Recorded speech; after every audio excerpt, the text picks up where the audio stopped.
നമസ്കാരം പ്രിയമുള്ളവർ, എല്ലാവർക്കും ഒരിക്കൽ കൂടി എൻ മീഡിയയിലേക്ക് ഹാർദമായ സ്വാഗതം. നെയ്യാറ്റിൻകരയിലെ ഗോപൻ സ്വാമിയുടെ സമാധിയുമായി ബന്ധപ്പെട്ട വിവാദങ്ങൾ അവസാനിക്കുന്നില്ല എന്ന് തന്നെയാണ് സൂചന. പത്രമാധ്യമങ്ങളും ദൃശ്യമാധ്യമങ്ങളുമൊക്കെ ഇത് വലിയതായി ചർച്ച ചെയ്യുന്നുണ്ട്. ഏറ്റവും പ്രധാനപ്പെട്ട കാര്യം, സ്വാമിയുടെ സമാധി അത് യാഥാർത്ഥ്യമാണെങ്കിൽ അത് വലിയ ചെയ്ത്തായിപ്പോയി. കാരണം നമ്മളൊക്കെ വായിച്ചിട്ടുള്ളത് ത്രികാലജ്ഞാനികളായ സ്വാമിമാരാണ് ഇങ്ങനെ സ്വയം സമാധിയാകുന്നതെന്നാണ്. എന്ന് വെച്ചാൽ അവർക്ക് ഭാവി, വർത്തമാനം, ഭൂതം എല്ലാ കാര്യങ്ങളെയും പറ്റി വ്യക്തമായ ധാരണയുണ്ടാകും. ഇനി നടക്കാൻ പോകുന്ന കാര്യങ്ങളെപ്പറ്റിയൊക്കെ വ്യക്തമായ ധാരണയുണ്ടാകും. പക്ഷേ ഗോപൻ സ്വാമിക്ക് ത്രികാലജ്ഞാനിയാണെങ്കിൽ അദ്ദേഹം ചെയ്തത് വല്ലാത്തൊരു ചെയ്ത്തായിപ്പോയി. കാരണം താൻ സമാധിയാകുന്നതോടുകൂടി തൻ്റെ മക്കളെയും ഭാര്യയും ഒക്കെ വല്ലാത്തൊരു ധർമ്മസങ്കടത്തിലേക്കാണ് സ്വാമി തള്ളിവിട്ടിരിക്കുന്നതെന്നൊരു യാഥാർത്ഥ്യമുണ്ട്. കാരണം നിരന്തരമായി വാർത്താമാധ്യമങ്ങളുടെ, പോലീസിൻ്റെയൊക്കെ ചോദ്യം ചെയ്യലുകളിൽ പരസ്പര വിരുദ്ധമായ കാര്യങ്ങൾ പറഞ്ഞു പോവുകയാണ് സ്വാമിയുടെ ഭാര്യയും മക്കളുമൊക്കെ.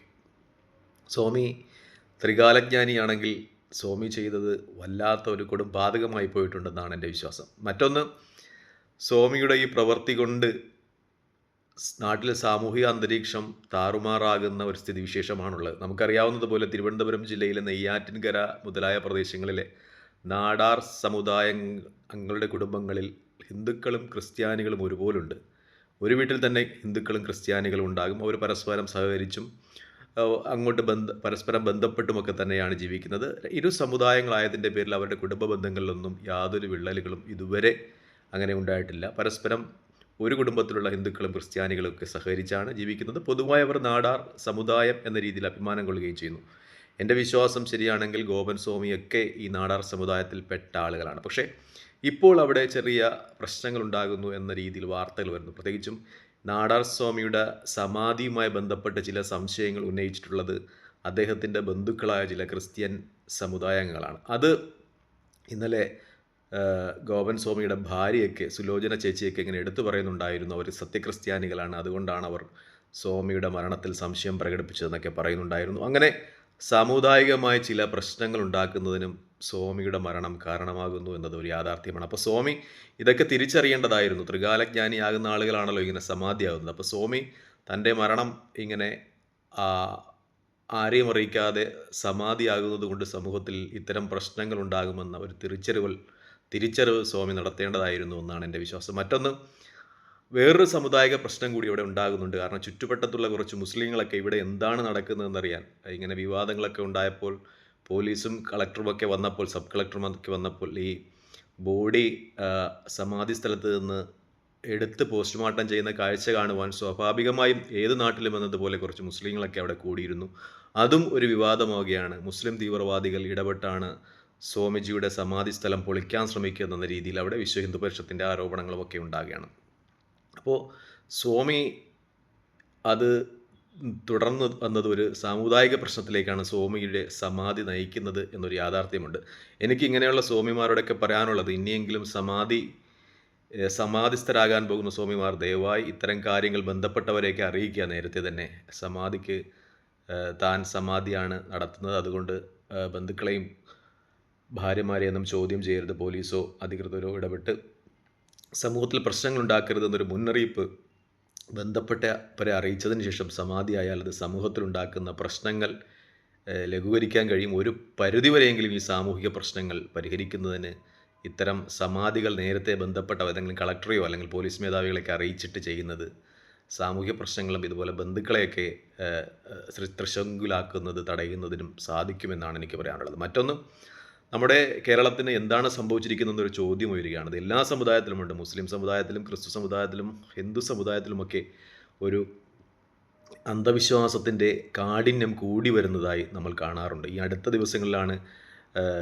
കാസർഗോഡ് വലിയൊരു വ്യവസായിയാണ്, ഷാർജയിൽ ഒരുപാട് സൂപ്പർ മാർക്കറ്റും ഹോട്ടലുകളൊക്കെ ഉള്ള ഒരു വ്യവസായി ജിന്നിൻ്റെ സ്വാധീനം ഉണ്ട് എന്ന്, ജിന്നിനെ സ്വാധീനിച്ച് സ്വർണ്ണമൊക്കെ ഇരട്ടിയാക്കാൻ കഴിവുണ്ട് എന്ന് വിശ്വസിക്കുന്ന ഒരു സ്ത്രീക്ക് ഏകദേശം 600 കിലോയോളം സ്വർണ്ണം കൊടുക്കുകയും ആ സ്വർണം തിരിച്ചു കൊടുക്കാതെ അദ്ദേഹത്തിൻ്റെ കൊലപാതകത്തിലേക്ക് നയിക്കുകയും ചെയ്ത വാർത്ത നമ്മൾ കേട്ടതാണ്. എല്ലാ സമുദായത്തിൻ്റെ ഇടയിലുമുണ്ട്. പ്രത്യേകിച്ച് മഹാരാഷ്ട്രയിൽ ഈ അടുത്ത സമയത്ത് PhD ബിരുദധാരികളായ 2 ദമ്പതിമാരാണ് തങ്ങളുടെ മക്കളെ തലക്കടിച്ച് കൊന്നിട്ട് മക്കൾ പുനർജീവിക്കുന്നതും കാത്ത് വെയിറ്റ് ചെയ്തിരുന്നത്. അങ്ങനെ നമ്മുടെ സമൂഹത്തിലൊരു അന്ധവിശ്വാസത്തിൻ്റെ തീവ്രത വർദ്ധിക്കുന്നു എന്ന രീതിയിൽ തന്നെയാണ് വാർത്തകൾ വരുന്നത്. ഇപ്പം മതങ്ങൾക്കകത്തു നിന്നുള്ള വിശ്വാസമാണെങ്കിൽ ഇപ്പം മതം വിട്ട് പുറത്തുപോയി. കാരണം ദൈവത്തെയൊക്കെ പ്രാർത്ഥിച്ചാൽ പെട്ടെന്ന് സമ്പന്നരാകാനും പണം കിട്ടാനും പ്രയാസമാണ് എന്ന ഒരു ധാരണ ആളുകൾക്കിടയിൽ പകർന്നതുകൊണ്ട് ഇപ്പോൾ ആളുകൾ പിശാചിനെ ആരാധിക്കാൻ തുടങ്ങിയിരിക്കുന്നു എന്നുള്ള റിപ്പോർട്ടുകളും പുറത്തു വരുന്നുണ്ട്. പ്രത്യേകിച്ചും കൊച്ചി പോലുള്ള പട്ടണങ്ങളിൽ അവിടെ ഫ്ലാറ്റുകളിലൊക്കെ സാത്താനിക ആചാരക്രമങ്ങൾ നടക്കുന്നു എന്ന രീതിയിലും വാർത്തകൾ വരുന്നു. അതുമായി ബന്ധപ്പെട്ട കൊലപാതകങ്ങൾ നടക്കുന്നു. പ്രത്യേകിച്ചും ഈ തിരുവോസ്തി ക്രൈസ്തവ പള്ളികളിലെ തിരുവോസ്തി അതുപോലുള്ള സാധനങ്ങൾ മോഷ്ടിക്കപ്പെട്ട് അത് ആഭിചാരിക കർമ്മങ്ങൾക്ക് സാത്താനിക് ആഭിചാര കർമ്മങ്ങൾക്ക് ഉപയോഗിക്കുന്നു എന്ന രീതിയിലുള്ള വാർത്തകളൊക്കെ പുറത്തു വരുന്നു. സമൂഹത്തിൽ ആകെ ഒരു അവ്യക്തതയും ഒരു അന്ധവിശ്വാസത്തിലേക്കുള്ള പോക്കും കൂടിക്കൂടി വരുന്നു. മദ്യത്തിൻ്റെ മയക്കുമരുന്നിൻ്റെ പിടിയിലേക്ക് കേരളം അമരുന്നു. സത്യം പറഞ്ഞാൽ അധികൃതർ വളരെ ശ്രദ്ധയോടുകൂടി ഒരു കൗൺസിലിംഗ് തന്നെ പൊതുവായി എല്ലാവർക്കും വേണ്ടി വരണം എന്നൊരവസ്ഥയിലാണ് എന്നാണ് എനിക്ക് തോന്നുന്നത്. പ്രത്യേകിച്ച് ഞാൻ ജനിച്ചു വളർന്ന തിരുവനന്തപുരം ജില്ലയിലെ ചില പ്രദേശങ്ങളിൽ വളരെ വിദ്യാസമ്പന്നരായ ആളുകൾക്കിടയിൽ പോലും ഇത്തരം പ്രവർത്തികൾ കാണുന്നു എന്നത് വളരെ ശോകകരമാണ്, വളരെ ദുഃഖജനകമാണ് എന്ന് പറയാതെ വയ്യ. എന്തായാലും സ്വാമിയുടെ ഈ മരണത്തിലെ ദുരൂഹത ഇത്ര വേഗം പുറത്തു കഴിയട്ടെ എന്ന് പ്രാർത്ഥിക്കുന്നു. പ്രത്യേകിച്ചും മകൻ്റെയും അമ്മയുടെയും ഒക്കെ മൊഴികളിലുള്ള വൈരുദ്ധ്യങ്ങൾ തന്നെ ആയിരിക്കാം ഒരുപക്ഷെ ആ പ്രദേശത്തെ ആളുകളെ ഇങ്ങനെയൊരു സംശയത്തിലേക്ക് നയിക്കുന്നത്. മിക്കപ്പോഴും മകൻ പറയുന്നത് അച്ഛൻ ഗുളികയൊക്കെ കഴിച്ച് പ്രഷറും ഷുഗറിനുള്ള ഗുളികയൊക്കെ കഴിച്ച് ഇൻസുലിൻ എടുത്തതിന് ശേഷമാണ് അവിടെ സമാധി മണ്ഡലത്തിൽ വന്നിരുന്ന് സ്വയം സമാധിയായത് എന്ന് പറയുന്നു. അത് തന്നെ ഒരു വൈരുദ്ധ്യമാണ്. കാരണം ഭൗതിക ബന്ധങ്ങളൊക്കെ ഉപേക്ഷിച്ച് ഒരു ആത്മീയ തലത്തിലേക്ക് പരബ്രഹ്മത്തിൽ ലയിക്കുവാൻ പോകുന്ന ഒരു സന്യാസി വര്യൻ അദ്ദേഹം ഒരിക്കലും ഇൻസുലിനും ഷുഗറും പ്രഷറിനുമുള്ള മരുന്നുകളുമൊന്നും എടുക്കില്ല എന്നൊരു യാഥാർത്ഥ്യം കൂടിയുണ്ട്. അത് തന്നെ അമ്മയുടെ മൊഴി, അതായത് സുലോചന എന്ന് പറയുന്ന സ്വാമിയുടെ ഭാര്യയുടെ മൊഴിയിലും വൈരുദ്ധ്യങ്ങളുണ്ട്. അവർ പറയുന്നത് വരുമ്പോൾ ഭർത്താവിന് ചെറിയ ശ്വാസമുണ്ടായിരുന്നു എന്നാണ്, അതുപോലെ ചൂടുണ്ടായിരുന്നു എന്നാണ്. അപ്പോൾ മകൻ പറഞ്ഞത് ഇത് ആത്മാവ് വന്നും പോയും ഇരിക്കുന്ന ഒരു സ്ഥിതിവിശേഷമാണെന്നാണ്. അതുപോലെ പോസ്റ്റർ അടിച്ചതിലുള്ള സംശയങ്ങൾ, പോസ്റ്റർ പെട്ടെന്ന് തന്നെ നഗരത്തിൻ്റെ വിവിധ ഭാഗങ്ങളിൽ പ്രത്യക്ഷപ്പെട്ടു. പോസ്റ്റർ നേരത്തെ അടിച്ചു വെച്ചിരുന്നതാണോ, എപ്പോഴാണ് അടിച്ചത്, അങ്ങനെ ഒരുപാട് ചോദ്യങ്ങൾ ഉയരുന്നുണ്ട്. മതം അത് മനുഷ്യനെ നവീകരിക്കുവാനുള്ളതാണ്, നമ്മളെ നന്മയിലേക്ക് നയിക്കുവാനുള്ളതാണ്.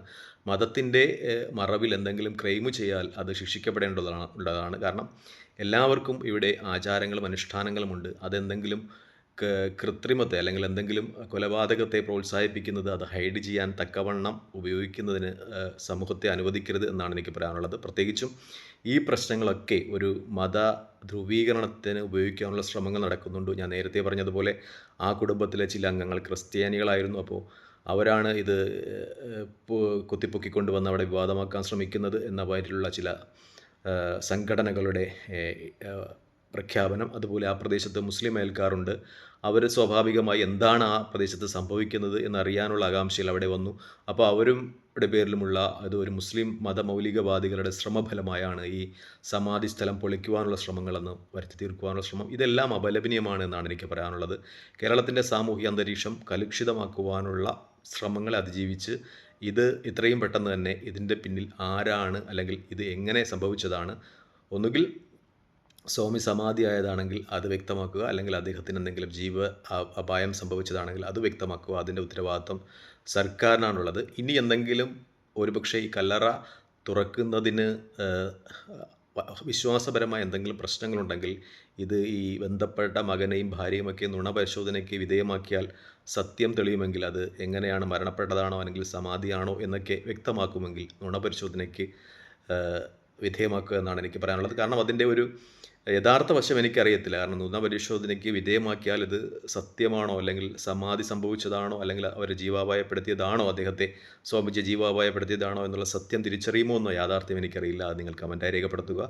എന്തായാലും സമൂഹം സ്നേഹത്തോടും സഹോദരത്തോടും കൂടി മുന്നോട്ട് പോകണമെന്നാണ് എൻ്റെ ആഗ്രഹവും പ്രാർത്ഥനയും. തൽക്കാലം ഈ വീഡിയോയുമായി വിട വാങ്ങുന്നു. മറ്റൊരു വീഡിയോയുമായി കാണുന്നതിൽ പ്രാർത്ഥന ഉൾപ്പെടുത്തുക. വീഡിയോ ഇഷ്ടപ്പെടുന്നുണ്ടെങ്കിൽ ലൈക്ക് ചെയ്യുക, ഷെയർ ചെയ്യുക, കമൻറ്റ് ചെയ്യുക. ജയ് ഹിന്ദ്.